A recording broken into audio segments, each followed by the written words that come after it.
I'm going to be working through the Faerie's Oracle by Brian Froud and Jessica Macbeth. And I'm going to go through it card by card and then do a spread on it as it comes along. So whether you connect with the fairy or the actual spread is up to you. But I've had a bit of a maelstrom in my life recently and I need more structure. So one area that I am fascinated in is fairies. I think they're fascinating. So this is just a journey to explore the subject, because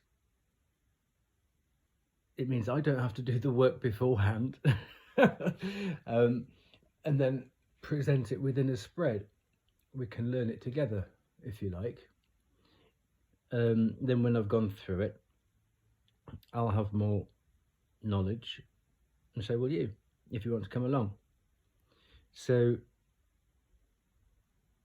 the spreads I will film, but for now I'm going to read the introduction to the genre of fairies. This is the first one, the Singers of the Realms. So there's nothing to see here, so it'll be quite a short video, if you see what I mean, blacked out video, just to introduce the first genre in this book as we go through it. So each of the following videos within this genre, if you want to refresh your memory of what it's all about, you can just click on this for a quick refresher. I think that said it all. So kick back, sit back, chill out. This is the Singers of the Realms. Of angels, St. Thomas Aquinas wrote, "Angels transcend every religion, every philosophy, every creed. In fact, angels have no religion as we know it. Their existence precedes every religious system that has ever existed on earth. These are the great ones, whose wings span the multiverse in all dimensions. They have a multitude of human given names, angels, devas, gods, dakinis, and many others. It doesn't matter to them what we call them, they just hope we will call upon them. They are the singers of the underlying song of the universe. To the fairies, as to us, they are the great ones, the ones who show us, humans and fairies both, what we have potential to ultimately become." Oh, split infinitive there. To become ultimately, sorry. They also help us to move in that direction and comfort us when we fall off the path. We could get very philosophical and complex in discussing them, but we're going to try to keep it simple here, partly because that is the kind of mind I have, and partly because each of us is already in our own personal process of learning about them, and that is the important thing. In Christian theology, angels are the messengers of God. Here we may consider that they are, in a sense, the messengers of unity. These are the names of the cards. They receive the power of unity, 1, the song of ecstasis, card 2, which is brought by the guardian at the gate, card 3, into the world, and they channel it through their songs into energies or powers like love, courage, connection, intuition, and so on.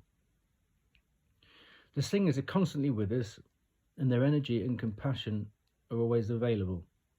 When in need, all we have to do is ask them for help, and then be aware of the events and insights that follow our request. When any of the cards in this set are found in a reading, we need to acknowledge the presence of that singer in our lives, ask for the help it can give us, and be open to its guidance, be receptive to the power and energy it offers us, and express our gratitude for its aid. Don't forget the gratitude. I don't like appreciation. Thanking this. Oh, here we go. Thanking the singers is important to us because it completes the circuit, balances the books, and grounds their energy in the physical world, so we and others can benefit from it. A gift unacknowledged is a gift neglected and unused.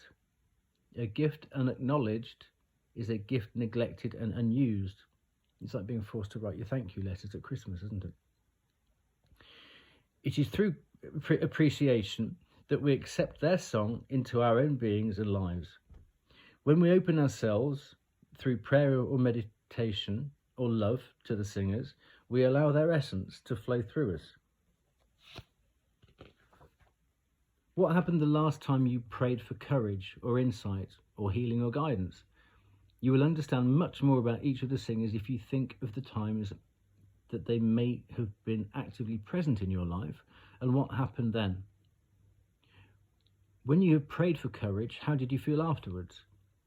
Were your feelings or actions any different from they were before your prayer? When we pray for inner strength, we get it, although sometimes it comes in a more subtle form than we had hoped for. Tell me about it. These personal experiences tell us how the singers affect our lives. They also give us a sense of how the singers may interact with other people. Sometimes the singers act in our lives very subtly, and at other times their presence is almost palpable, intense and clear. The touch of their wings may bring a gentle feeling of strength or love within us, often something that enables us to carry on coping through difficulties. Or we may see miracles, large or small, happen to us or to others. However we experience the singers, or even if we reject their aid, they are always beside us.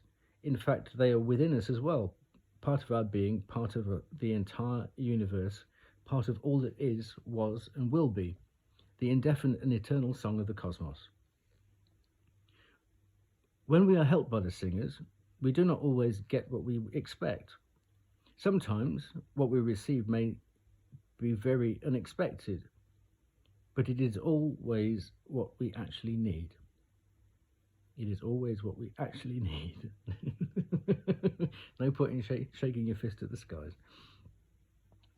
This is where trusting the process comes in, a major step in the evolution of individuals. The singers are the ministering angels, the great god and goddess, and they are the many faces of unity, the first to send the song of ecstasis to the worlds of Faerie and earth. The singers are the givers of grace, that which is given to us whether we deserve it or not, whether we earn it or not, and that which is given unconditionally and unstingingly, and which is always available to us when we choose to be open and receptive to it. If any of these appear in a reading, it means that very powerful processes are being worked through and that we have very powerful assistance with them. Keep your eyes and your heart wide open. Only thus is Faerie revealed. And that's by Brian Froud.